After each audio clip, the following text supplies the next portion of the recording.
जय श्री राधे। पूज्य श्री सद्गुरुदेव भगवान के चरणों में प्रणाम। आज पूज्य श्री सेठ जी कहते हैं, एक साधक का प्रश्न, भक्ति कैसे करनी चाहिए। पूज्य श्री सेठ जी उत्तर देते हैं, मछली जैसे जल के शरण में है, ऐसे ही भगवान के शरण होना चाहिए। पपीहा स्वाति बूंद को छोड़कर दूसरा पानी छूता ही नहीं। इस तरह एक की शरण में हो जाएं।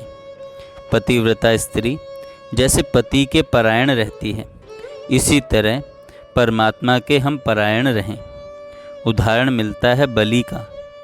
उन्होंने अपने मस्तक पर भगवान का चरण रखवाया।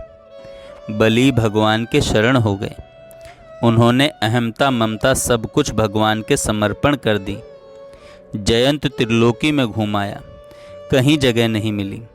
आखिर भगवान के शरण आया, तब शांति मिली। विभीषण भगवान के शरण आए। इस तरह शरण के अनेक उदाहरण मिलते हैं। अर्जुन आखिर भगवान की शरण ही हुए। नष्टो मोह स्मृति लब्ध्वा। हे अच्युत, आपकी कृपा से मेरा मोह नष्ट हो गया और मैंने स्मृति प्राप्त कर ली है। अब मैं संशय रहित होकर स्थित हूँ, अतः आपकी आज्ञा का पालन करूँगा। शरणागत का और उदाहरण है कठपुतली का। जिस तरह सब कुछ समर्पण किए हुए सूत्रधार के अधीन रहती है, इसी तरह भगवान की शरण होना चाहिए। केवल एक शरण से ही कल्याण हो जाता है। आप लोगों को कई शास्त्रों की बातें कहीं, कई साधन बतलाए। भगवान को मन, बुद्धि और वाणी से पकड़ लेना चाहिए। बुद्धि से पकड़ना यह है कि भगवान हैं, यह दृढ़ निश्चय रखना और जो कुछ भी वे करें उसमें प्रसन्न रहना। उनका ध्यान करना ही उनको मन से पकड़ना है। नाम का जप कीर्तन करना, यह वाणी से पकड़ना है। पुकार लगावें, हे नाथ, हे नाथ। भगवान की सेवा करना, पूजा करना, आज्ञा का पालन करना, साष्टांग प्रणाम करना, यह शरीर से भगवान को पकड़ना है। इस प्रकार सब तरह से भगवान की शरण होना चाहिए। भगवान अर्जुन से कहते हैं, मुझ में मन वाला हो, मेरा भक्त बन, मेरा पूजन करने वाला हो और मुझको प्रणाम कर। ऐसा करने से तू मुझे ही प्राप्त होगा।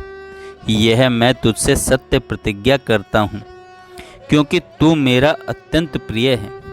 सर्वधर्मान् परित्यज्य मामेकं शरणं व्रज, अहम त्वा सर्व पापेभ्यो मोक्षयिष्यामि मा शुचः। संपूर्ण धर्मों को अर्थात संपूर्ण कर्तव्य कर्मों को मुझ में त्याग कर तू केवल एक मुझ सर्वशक्तिमान सर्वाधार परमेश्वर की ही शरण में आ जा। मैं तुझे संपूर्ण पापों से मुक्त कर दूंगा। तू शोक मत कर। सब कर्मों को मन से मुझ में अर्पण करके तथा समबुद्धि रूप योग को अवलंबन करके मेरे परायण और निरंतर मुझ में चित्त वाला हो जा। सारे कर्म मेरे में समर्पण कर दे। इससे इंद्रियां समर्पण हुई। एक भाई ने पूछा कि भगवान के दर्शन किस तरह से जल्दी होते हैं। मैंने कहा था कि आतुर अर्थात दुखी की नारायण समझकर सेवा करने से भगवान शीघ्र प्रकट हो जाते हैं। भगवान के शीघ्र प्रकट होने के दो स्थान हैं, एक महात्मा, दूसरा आतुर। महात्मा तो मिलते नहीं, उनको पहचानना कठिन है। आतुर पुरुष जगह जगह मिल जाते हैं। उनमें भगवत भाव करके सेवा की जाए तो भगवान बहुत शीघ्र प्रकट हो जाते हैं। भगवान वहाँ रुक नहीं पाते। आप कहें यह कठिन है, क्या कोई पहाड़ उठाना है? इसमें कोई कठिन बात है ही नहीं। तुम्हारी मूर्खता से कठिन बात दिखती है। नामदेव जी की बात देखो। कुत्ता रोटी लेकर भागा तो घी की कटोरी लेकर भागे। कहा, महाराज चुपड़ तो लेने दो। कुत्ते में ही भगवान प्रकट हो गए। उनके घर में आग लगी तो जो चीज़ बची थी वह भी अग्नि में होम करने लगे कि प्रभु इसका भी भोग लगाइए। भगवान अग्नि में प्रकट हो गए।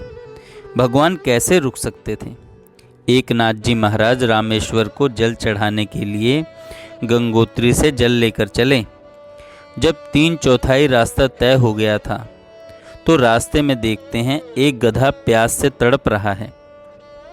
उसे उस प्रकार से तड़पते देखकर उनका उस गधे में भगवत भाव हो गया कि ये साक्षात शिव शंकर हैं। उन्होंने अपने कावड़ का जल गधे को पिला दिया। साक्षात शंकर भगवान उस गधे से प्रकट हो गए। ऐसे ही रंती देव की कथा आती है। भोजन किए 48 दिन हो गए। 49वें दिन कुछ हलवा, खीर, पूड़ी आदि प्राप्त हुए। पूजा पाठ करके भोग लगाना ही चाहते थे कि इतने में एक ब्राह्मण आ गए। उन्हें भोजन कराया। इतने में एक शूद्र आ गया, उसको भोजन कराया। फिर एक चांडाल आ गया, उसे भोजन कराया। जो कुछ भोजन था वह उन सब ने खा लिया। अब थोड़ा सा जल बचा। राजा पीना ही चाहते थे कि इतने में एक चांडाल आ गया। कहा, मैं प्यासा हूँ। राजा ने वह जल उसे पिला दिया। बस भगवान प्रकट हो गए। भगवान इस तरह परीक्षा लेने के लिए आते हैं।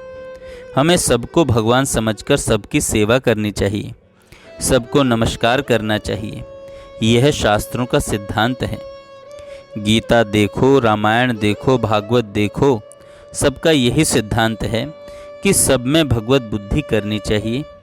यह सब उपदेशों का सार है। नारायण नारायण नारायण नारायण नारायण। जय श्री राधे। पूज्य श्री सद्गुरुदेव भगवान के चरणों में प्रणाम। आज पूज्य श्री सेठ